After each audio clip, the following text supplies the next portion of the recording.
Hi everyone, it's Stephanie Thompson. Welcome back to Read Your Library. So we're moving on to the second half of the second bookshelf. And the first half, as you might remember, which we've been talking about for some weeks now, was books about the Middle East and the Arab world. And the second half of this bookshelf is some assorted nonfiction that I like and have collected. And I'm very excited because the first set of books on the shelf to talk about are by someone who I admire very much and have had the good fortune to actually meet and have a tiny bit of a relationship with. Let me put it to you this way.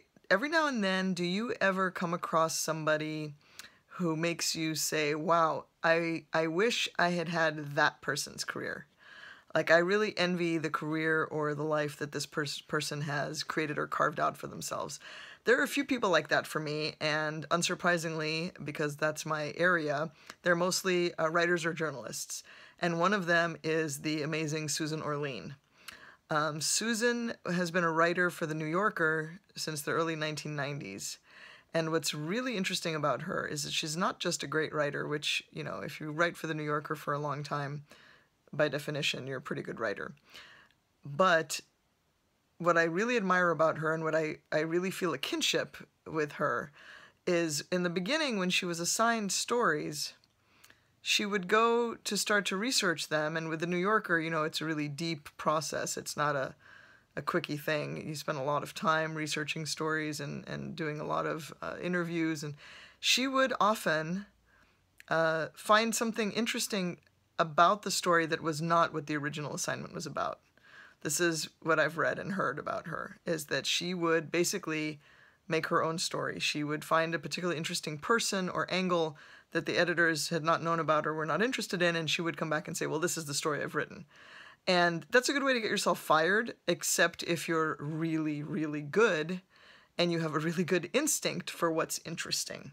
And nobody is more curious about people and the world and better at ferreting it out and writing it up in an interesting way than Susan Orlean. I've been reading her in The New Yorker for a long time, but I really became more interested in her a couple of years ago via the magic of Twitter. And if any of you are familiar with Twitter, I assume most of you are, the social media network that allows you to read people's tweets. They're called sort of mini blogs, and communicate with them if they choose. I started following her on Twitter, and I noticed she was doing something interesting at the time. She was writing a book, and as a way of motivating herself and keeping in the loop with her fans and followers and friends, she was reporting to her Twitter followers on her progress and inviting their encouragement, basically, to keep her to her schedule and her word counts and page counts. And so I kind of started following along with that, and I found out a lot more about her from following her on Twitter and more than just from reading her work in The New Yorker.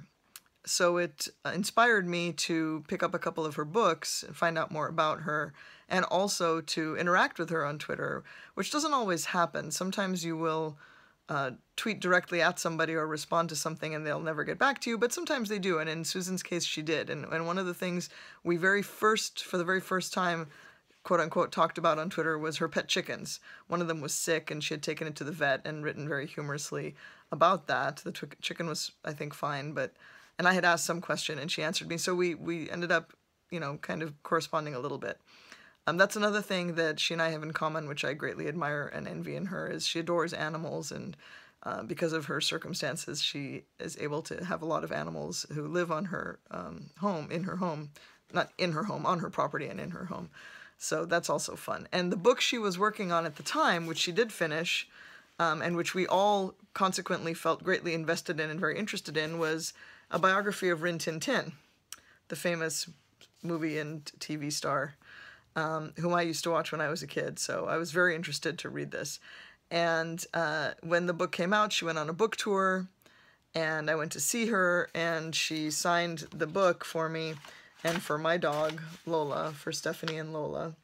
And it was great to meet her because she was really excited to meet me in person too once I told her who I was, because it's always fun to meet people in real life that you've made a connection with of any kind on Twitter, even if it's the tiniest connection. I won't pretend that she and I are best buds now or anything, but we did make that connection, so when I went to see her, it was really fun. And the other two books I have by her that are on this shelf are collections of her profiles and stories, some of which appeared in the New Yorker. And again, I cannot recommend enough these books and her writing, because if you, like me, are interested in almost anything, as long as it's presented well and written well, Susan just gets into she meets the most interesting people, she finds out the most interesting things about people, and she writes about it so beautifully. So I really recommend any of her books. These are the ones I happen to have, but you know, you can dip into any of her work. One interesting thing, a lot of people first heard about her because of the film adaptation that came out a few years ago. That film is based on a book she wrote about a guy in the Florida Everglades who steals orchids, rare orchids. Now, the movie is not true to life. Meryl Streep plays the role that Susan would have been in real life in the story, but the movie itself goes wildly off on a tangent, and when you see it, you will ask yourself, Susan Orlean didn't really do this, did she? No, she didn't. But it's based on her book, and then it's an adaptation of the book. So, I mean, there's layers within layers in the film. But when I saw that movie, I thought, okay, this may not be Susan Orlean in real life, but the fact that she wrote the book and they made this movie, and she's okay with it, because one has to assume that she, you know, had some sort of approval or permission to how she's being portrayed in the movie, makes her an even more interesting person. And if you see the movie, you'll know what I mean. But anyway, Susan Orlean, wonderful writer, really nice person, animal lover, endlessly fascinated by the world, and if you read her books, you will be too. So I recommend them. Thanks for listening, and I'll see you next time on Read Your Library.